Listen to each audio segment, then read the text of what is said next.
10 minutes, you know, and I'm sitting there waiting for an hour. You still ain't called me back. And I see you 6 months later, you still ain't called me back. That's not truth, you know. And so we are very conscious of time. And when men become conscious of time, discipline falls in place. And that's one of the things that we learn in the Nation of Islam is something as simple as time. Right.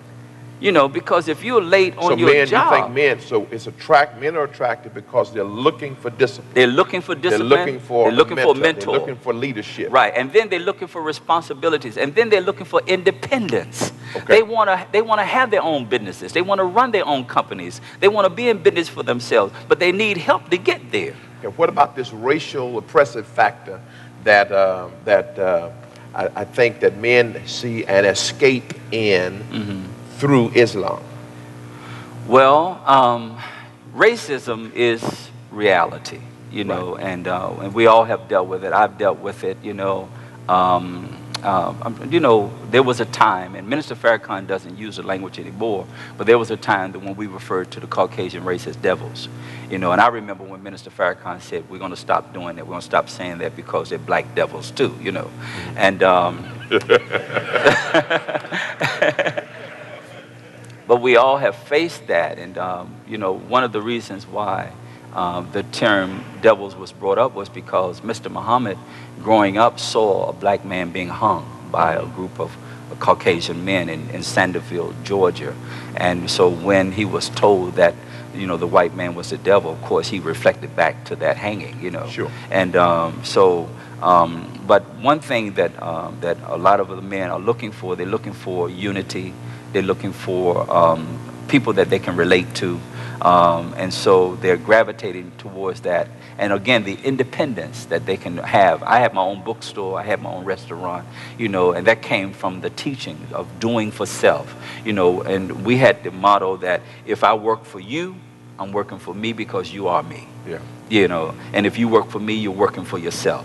And so therefore we had that concept of building a nation that was independent, our own school systems, our own restaurants, our own barbershops, our own grocery stores, you know, our own banks, you know. And so we had that concept. And so men had something to look forward to. They didn't have to go out and ask somebody for a job. They created jobs, they made jobs, and they looked for that. And I think that the church needs to start doing that, that we need to begin to empower men to go for yourself, you know, to go in business for yourself, right. You know, because I found out, you know, and I've had good jobs in the past, but 9 to 5, I can't live the way I want to live. You know, I mean, I really couldn't live the way I wanted to live. And so when I began to go in business for myself, then, you know, I was able to live the way I wanted to live, take care of my family. I have a wife and 5 children, you know, and that independence.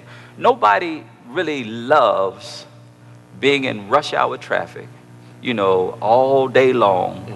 Getting up early in the morning, you know, rush hour traffic, and then have to, a lot of times, catch hell on the job, you know, from some supervisor that don't like you because he's intimidated because he think you want his job, you know. And so I think that if you got any real sense, you really want your own business, you know. You want to be a business for yourself. The reason I'm laughing is because, you know, you can't give the impression that working for yourself is without challenges. Oh, it's challenge. Oh, it's a challenge now.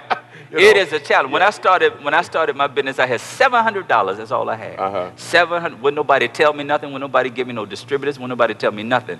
It was. But I had the faith to believe even then that I could get it done. And I went from having that $700 to profiting like $5,000 a week. You know. Amen. I mean, you know. But you work. But I work. Oh, hard. I work. Work hard. I work. See, a lot of times when people hear testimonies about, you know, not being in traffic 9 to 5, right. They almost the idea that if I work for myself, you know, I'm gonna get up when I want to. Oh no. No. If you're working for yourself, yeah, you the first one up. That's right. You the first one there. And you may not go to bed. Come on, you the last one to leave. You understand? And when it come time to pay everybody, right. You at the back of the line. That's right. That's right. You know? Yeah. And so that's the reality of building something that's going to later on, you know, have the wherewithal to take care of you. It requires work. It requires work and dedication. And another thing, you must have a passion for what you're doing. Yeah. You got to love it. You got to really love it. You know, you can't be in it just to make money, but you got to love what you're doing. And that's the same way in ministry. Right. Because you know, in ministry, I know you probably found out 9 years, Yeah. you know, a full-time minister. Yes, sir. You have to have a passion for it. You have to have a 'Cause passion for it. And there are times in those 9 years that I said, forget this, Yeah. you know. Well, some pastors here, I'm sure. Pastors, I you said, know. forget this, Yeah, you know, because my greatest challenge was not with the Muslim world. My greatest challenge was with Christians Well, that's what that had already been in the church, Hey, but you that- know.